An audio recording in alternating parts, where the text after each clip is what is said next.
Hi viewers, welcome to our channel. Jaganmohan Reddy గారు మరోసారి press meet పెట్టి కూటమి నేతలకైతే వార్నింగ్ ఇచ్చారు. అంటే మేము మరోసారి అధికారంలోకి వచ్చిన తర్వాత నేను చెప్పినా కూడా మా వాళ్ళు మా మాట వినరు. అందుకే చంద్రబాబు నాయుడు గారు ఇటువంటి తప్పుడు సాంప్రదాయాలకు మాత్రం మీరు పోవద్దు అంటూ వార్నింగ్ ఇచ్చారు. అసలు ఎలా చూడాలి జగన్మోహన్ రెడ్డి గారి వ్యాఖ్యల్ని?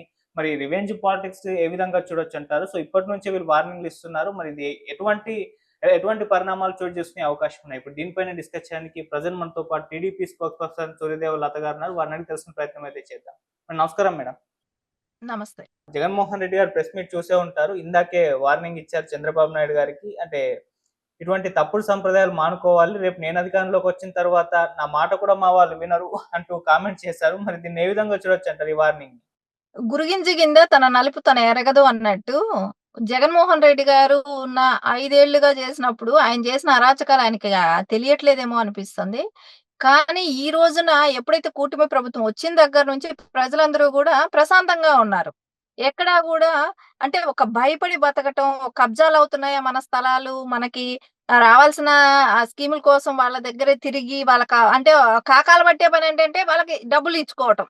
ఈ వాలంటీర్లకి దగ్గర ఇట్లాంటివన్నీ ప్రతి నడిచేది. ఇప్పుడు ఎక్కడ కూడా అట్లాంటివి లేకుండా ఉండటం, ఇవన్నీ నడిచేటప్పటికి అసలు యాక్చువల్లీ ఏంటంటే చేసిన తప్పులన్నీ చేస్తుంది వైసీపీ పార్టీలో ఉన్న ఆ రోజున ఉన్న ఎంపీలే కావచ్చు, మినిస్టర్స్ కానీ వాళ్ళందరూ తప్పులు చేశారు, స్కాముల్లో ఇరుక్కున్నారు. ఈ రోజు అడగకూడదు అంటారు. అంటే కేసులు మటుకు అడగకూడదు. వీళ్ళు ఎన్ని లక్షల కోట్లైనా తినేసేయచ్చు ప్రజాధనాన్ని.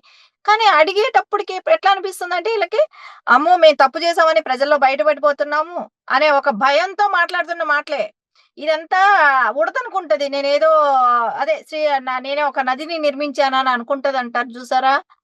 శ్రీరామునికి సహాయం చేశానని అనే దానికన్నా కూడా నదిలో నేను సహాయం చేశానంటూ అది వేరు.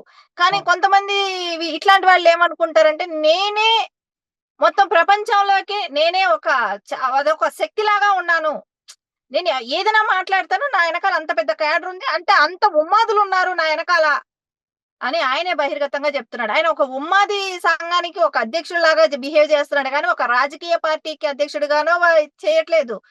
ఇంకొకటి 5 సంవత్సరాలు సీఎం గా చేసిన వ్యక్తిగా కూడా ఎక్కడ కూడా ఆయనకి ఎలా అనిపిస్తుందంటే ఎంతసేపు మేము ఏమైనా చేయొచ్చు, ఎలాంటి పనైనా చేయొచ్చు, కానీ మమ్మల్ని ఎవరు అడగకూడదు, మమ్మల్ని ఎవరు మాట్లాడకూడదు. నెక్స్ట్ ఏంటి, ఇప్పుడు మిథున్ రెడ్డికి వచ్చింది లుకౌట్ నోటీస్ కూడా ఆయనకు ఉంది. ఎక్కడా పోకూడదు, విదేశాలు వెళ్ళలేడు, సో ఆయన అరెస్ట్ ఎప్పుడైనా అవ్వచ్చు. ఇవన్నీ నడుస్తున్నప్పుడు ఇంకా ఈయన దగ్గర రావడానికి ఇంకా పెద్ద దూరం లేదు. ఆ భయంతో మాట్లాడుతున్న మాటలే. అంటే ఇప్పటి నుంచి రెచ్చగొడుతున్నాడు, ప్రిపేర్ చేస్తున్నాడు, ఒక సైకోల్ని ఉన్మాదుల్ని తయారు చేస్తున్నాడు అనేది మనకు క్లియర్ కట్ గా అర్థమవుతుంది. అంటే నేను చెప్తే కూడా మా వాళ్ళు వినరు అని అంటే, నువ్వు అధికారంలోకి ఎలాగో రావు అది తెలుసు. అంటే నేను జైలుకి వెళ్తే మీరు ఇలాంటి ధ్వంసాలు చేయండి, ఇలాంటివి చేయండి, అలాంటివి చేయండి ఆల్రెడీ గైడెన్స్ ఇచ్చినట్టే కనపడుతున్నాడు. అంటే ప్రజల్లోకి బహిర్గతంగానే మీ ప్రెస్ మీట్ పెట్టి ఇట్లా బెదిరిస్తున్నాడు అని అంటే, ఒక సీఎం అంటే నారా చంద్రబాబు నాయుడు గారు ఇన్ని సంవత్సరాలు సీఎం గా చేసిన వ్యక్తి అలాంటి ఆయనకి వార్నింగ్ ఇస్తున్నాడా అని అంటే ఎలాంటి వ్యక్తి ఆలోచించండి, ఎంత దిగజారుతనం మాటలు మాట్లాడుతున్నాడు. ఆయన ఒక హోదా గాని అది గాని, అంటే ఒక రాజకీయ పార్టీకి అధ్యక్షుడిగా ఉంటే ఎంత కంట్రోల్ గా మాట్లాడాలి. ఎందుకంటే వాళ్ళని నమ్ముకున్న వాళ్ళ నాయకులు ఉంటారు, వాళ్ళ కార్యకర్తలు ఉంటారు. వాళ్ళు కొంచెం స్లిప్ అయినా ఏమైనా చేస్తే అది ఒక నాయకుడికి, అంటే ఏదైతే ఆ పార్టీకి అధ్యక్షుడిగా ఉంటారో ఆయనకి సంబంధించిన విషయం అది. కానీ అది ఎక్కడా కూడా కంట్రోల్ లేదు. ఆయన ఇష్టానుసారం నోటుకొచ్చినట్టు మాట్లాడుతున్నాడు. సో ఆయన ఏదో దేశంలోనే అతీతమైన వ్యక్తిలాగా ఫీల్ అవుతున్నాడు. అంటే ప్రపంచాన్ని ఈయన సృష్టించినట్టు అనుకుంటున్నట్టున్నాడేమో అనిపిస్తుంది. ఈయన మాటలు, ఈయన పద్ధతి ఇవన్నీ చూస్తుంటే ఏ రకంగా ఆలోచిస్తున్నాడు అంటే మతిస్థిమితం లేకుండా పోయిందేమో అనిపిస్తుంది జగన్మోహన్ రెడ్డికి. ఒక్కొక్కసారి చూస్తే ఆయన మాట్లాడే మాటలకి, ఆయన చేసే పనులకి ఎక్కడా కూడా ఇది లేదు. అరే నిన్ను భయపడే నీ తల్లి చెల్లి అందరూ దూరంగా ఉన్నారు. ఇప్పుడు ప్రజలు చాలా వరకు అన్ని పార్టీలకి షిఫ్ట్ అయిపోయారు. ఏ అయితే కార్యకర్తలుగా నాయకులుగా ఉన్నారో అందరూ అన్ని పార్టీలు చూసుకున్నారు. నువ్వు ఎలా బిహేవ్ చేస్తావు? నీ దగ్గరకు వచ్చిన వాళ్ళందరూ చచ్చిపోవటాలు, కేసులు పెట్టించుకోవటాలు. అంటే అంటే ఏముంది, కేసులు పెట్టించుకోవటం నీ సంపాదన ఆర్జన కోసం, నువ్వు సంపాదించుకోవటం కోసం వాళ్ళని బలిపశులు చేస్తున్నాడు కదా. వాళ్ళందరి మీద కేసులు పెట్టి పడుతున్నాయి కదా. అంటే ఓన్లీ నీకు కూడబెట్టడం కోసం నీ మూలాన వాళ్ళందరూ కూడా స్కాముల్లో ఇరుక్కుంటున్నారు. అంటే ఈ రోజున మీరు చూడండి, ఐఏఎస్లు కావచ్చు, ఐపీఎస్లు కావచ్చు, ఎమ్మెల్యేలుగా పనిచేసిన వాళ్ళు, ఎంపీలుగా పనిచేసిన వాళ్ళు అందరూ కూడా మీరు చూస్తే ఖచ్చితంగా అది జగన్మోహన్ రెడ్డి గారి కోసమే వాళ్ళందరూ కేసులు వాళ్ళు ఒకసారి ఆలోచిస్తే మనకెక్కడ జరుగుతుంది తప్పులు ఇంతమందికి అని అనిపించినప్పుడు అది జగన్మోహన్ రెడ్డి గారికి లింకప్ అయ్యే ఉన్నాయి అన్ని. ఎక్కడ కూడా వాళ్ళు పర్సనల్ గా చేసి తగులుకున్న వాళ్ళు కూడా కాదు. అందరూ లింకప్ అంతా జగన్మోహన్ రెడ్డిదే. అంటే ఆ రకంగా వాళ్ళు ప్రోత్సహించాడు. ఇప్పుడు మళ్ళా అలాంటివి చెప్పి చేయించామనుకో మళ్ళా వాళ్ళకే అది ప్రాబ్లం. సో ఇది ఈయన చెప్పినంత మాత్రానే వాళ్ళు ఇని వస్తారు అనుకోవటం ఆయన అవివేకమే. నువ్వు 4 ఏళ్లలో నేను అది చేసేస్తాను, ఇది చేసేస్తానంటే 4 ఏళ్ల తర్వాత నీ గవర్నమెంట్ ఉంటది. నీవు గవర్నమెంట్ ఉంటదనేది నీ కలగంటున్నావు. కానీ ఈ 4 ఏళ్లలో నీవు ఉన్న కేసులు మూలాన నువ్వు ఉంటావో ఉండవో కూడా తెలీదు కదా! జైలుకెళ్లాల్సి వస్తదేమో కదా! సో పార్టీ ఉంటదో లేదో కూడా తెలీదు కదా! సో ఇప్పుడే ఇప్పుడు బాబాయిని చంపితేనే ఎక్కడా కూడా కేసు ముందుకు లేకపోయారు. అంటే అది ప్రజల దృష్టిలో ఎలా అనుకున్నారు? అంటే బాబాయిని చంపించిన వ్యక్తి ఇతనే అనేది ప్రజల దృష్టికి తెలుసు కదా! అంటే ఇక్కడ కార్యకర్తలో, నాయకులో వేస్తే పార్టీ గెలిసిపోదు. ఏ పార్టీ అయినా కూడా. ప్రజల్లో ఉండాలి. ప్రజలు తీర్పు ఇవ్వాలి. ప్రజలు తీర్పిచ్చిన రోజు అది గెలుస్తది. లేకుండా అంటే అది గెలిసే సమస్యే లేదు. సో జగన్మోహన్ రెడ్డి ఎంతసేపు ఏమున్నా అనుకుంటున్నాడు ఇంకా కూడా నేను బెదిరిస్తాను, వాళ్ళని ఏదైనా భయభ్రాంతులకు గురి చేస్తాను, చేసి నేను వాళ్ళని బా అవతలాల్ని బెదిరించటం మూలాన నాకు ఓట్లు పడిపోతాయి అనుకోవటం అంత అవివేకం ఇంకోటి లేదు.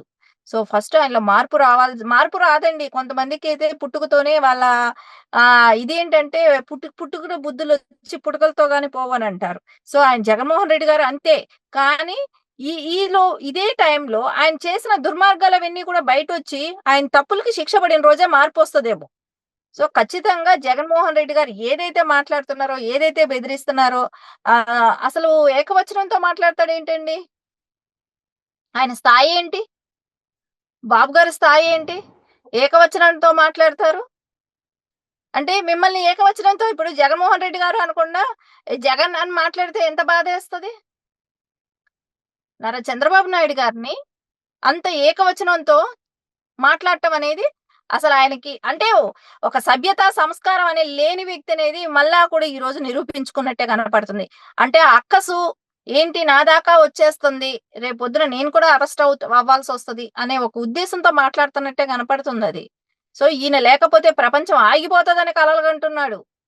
జగన్మోహన్ రెడ్డి నిజంగా ఆ భ్రమలో ఎందుకుంటున్నాడో తెలియట్లేదు. ఆ భ్రమ నుంచి ఎవరు బయట తీసుకురాలేకపోతున్నారు వాళ్ళ నాయకులు కూడా.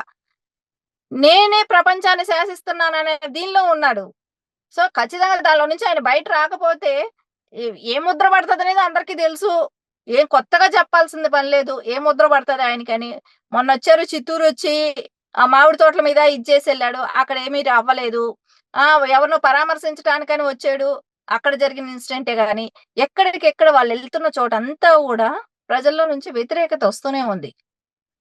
రైతులు హ్యాపీగా ఉన్న చోటొచ్చి, నేను రైతుల కోసం తోతాపురి కాయలు, మామిడికాయల కోసం నేనొచ్చాను. సో, మీకు రైతులకు గిట్టుబాటు ధర కల్పించాలని మ్యాంగోస్ మామిడి తోట రైతులకి అని జెప్పాడు. ఆల్రెడీ వాళ్ళకి గిట్టుబాటు ధర ఉంది.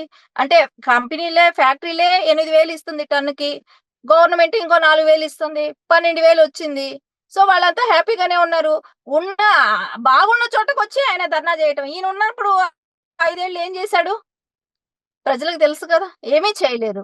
సో, అప్పుడు పట్టించుకొని ఆయన ఈరోజు వచ్చి రైతుల్ని ఆదుకుంటున్న టైంలో వచ్చి, ఇప్పుడొచ్చి మాట్లాడుతుంటే ఎక్కడికెక్కడ ఫెయిల్యూర్స్ అనేది జగన్మోహన్ రెడ్డి గారి ఫెయిల్యూర్స్ కనపడుతూనే ఉంది.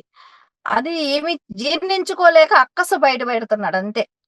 ఇంకోటి మేడం అంటే ఆయన ఫిక్స్ అయిపోయినట్టుగా కనిపిస్తుంది. వచ్చే 3 సంవత్సరాల్లో ఎలక్షన్స్ వస్తాయి. అప్పుడు ఎలక్షన్స్ వచ్చిన తర్వాత మాదే అధికారం అని మొదటి నుంచి కూడా చెప్పుకుంటూ వస్తున్నారు.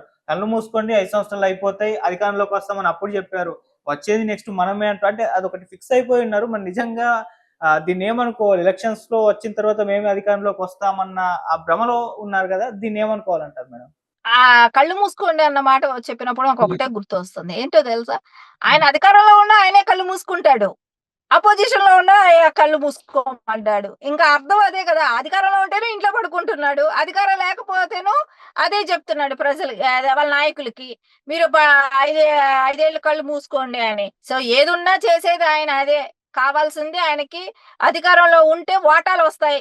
అధికారంలో లేకపోతే అది రాదు.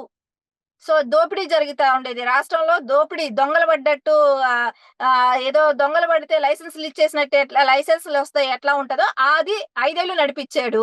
సో ప్రజలు అప్రమత్తం అయ్యారు. సో ఇంకా అది వచ్చే పరిస్థితి లేదు. ఇంకా 5 ఏళ్ళు కాదు 30 ఏళ్ళు అన్న పడుకున్నా బాధ లేదు. జగనన్న 30 ఏళ్ళు నిద్రపోయినా వచ్చిన నష్టం ఎవరికండి? ప్రజలకు హ్యాపీ. ఆయన అన్న ఎంతసేపు పడుకుంటే ప్రజలకు అంత హ్యాపీగా ఆయన పడుకుంటే ఆయన కొంచెం మనశ్శాంతిగా ఉంటారేమో. సో ఖచ్చితంగా ఆయన అధికారంలో ఉన్నా పడుకుంటాడు, అధికారంలో లేకపోయినా పడుకుంటాడు. అదే బెటర్ ఆయనకి. Okay madam. Thank you so much madam. Okay. Thank you.